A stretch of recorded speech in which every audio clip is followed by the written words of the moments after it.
because the highest blessing on earth is long life in good health. The highest knowledge on earth is self-knowledge.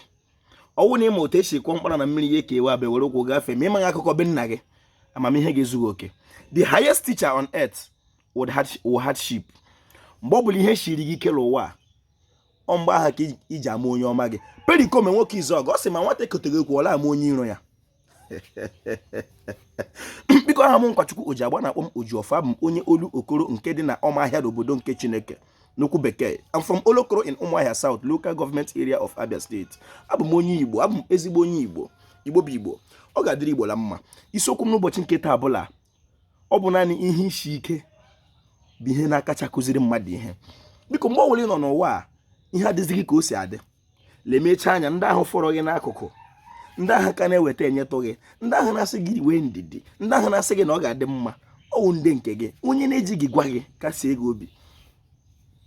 Ọ bụrụ na Igbo onye Igbo ị nọ n'ala Igbo, o doole mụ na gị anya ugbu a na ihe shieli ka ọ dịla ka o si adị. Fuel wụ 600, otu akpa cement 5000.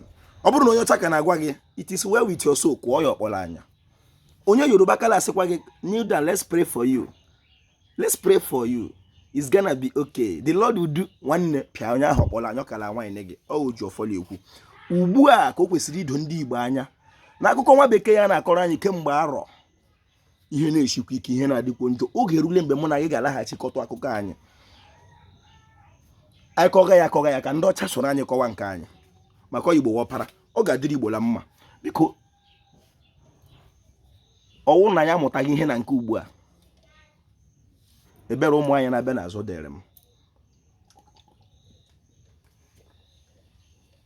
Ihe a wụ ohere dịrị mụ na gị dịka onye isi ojii ka anyị chighata fee Chineke n'ụzọ dị mma otu ahụ ndị nna anyị si kpere ya ihe dị mma n'ala Igbo. O Ojiọfọ ekwu, ọ ga-adịrị Igbo la mma.